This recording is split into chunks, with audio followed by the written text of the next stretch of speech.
Pope Leo XIV, following Holy Mass at St. John Lateran Basilica, gave his Angelus message with 35,000 gathered in St. Peter's Square. Here is Pope Leo's full Angelus address. Brothers and sisters, happy Sunday. On the feast of the dedication of the Lateran Basilica, we contemplate the mystery of unity and communion with the Church of Rome, called to be the mother who cares for the journey of faith of Christians throughout the world.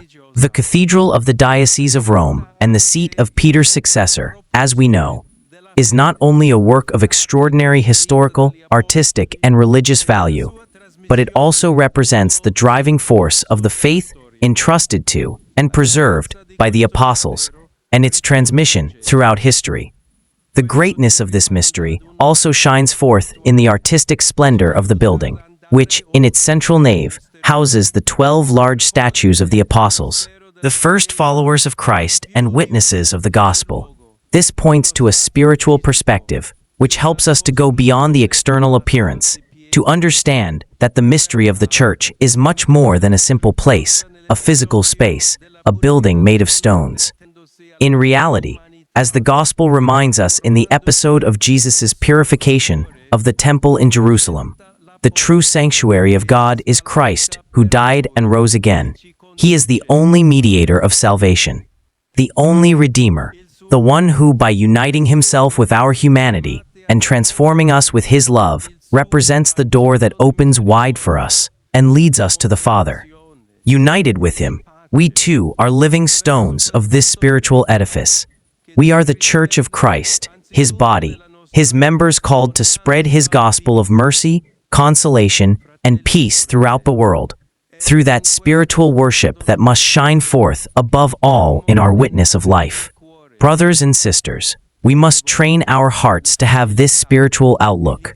So often, the frailties and mistakes of Christians, together with many clichés and prejudices, prevent us from grasping the richness of the mystery of the Church.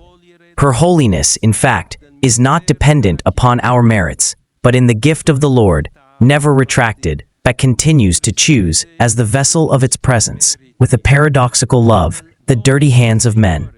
Let us walk, then, in the joy of being the holy people that God has chosen, and let us invoke Mary, Mother of the Church, to help us welcome Christ and accompany us with her intercession.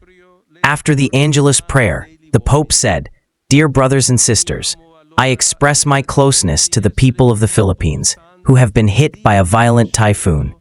I pray for the deceased and their families, as well as for the injured and displaced. Today, the Church in Italy celebrates Thanksgiving Day. I join the bishops in encouraging responsible care for the land, combating food waste, and adopting sustainable agricultural practices. Let us thank God for our sister Mother Earth, and for those who cultivate and protect her. I warmly greet all of you, Romans and pilgrims from Italy and many parts of the world, especially the young Polish Jesuits, the faithful from Warsaw and Gdansk in Poland, Newark and Kearney in the United States of America, Toledo and Galapagar in Spain, and London, as well as the choir of the Regensburger Domspatzen. I greet the members of Catholic Action of the Archdiocese of Genoa and the parish groups of Cava Manara, Mede, Vibo Marina, Sant'Arcangelo de Potenza, Noto Pozzolo and Avola, Cesenatico, Mercato San Severino, Crespano del Grappa, and Noventa Padovana. I greet the group Manifestazione Storica of Lazio and the volunteers of the Food Bank, who will be collecting food next Saturday, on the eve of World Day of the Poor. I express my heartfelt appreciation for all those who, at every level, are committed to building peace in the various regions affected by war. In these last few days, we have prayed for the dead, and among these, unfortunately, are many who were killed in combat and bombings, even though they were civilians, children, elderly, or sick people. If we truly want to honor their memory, we must stop the wars and put all of our efforts into negotiations. I wish all of you a blessed Sunday.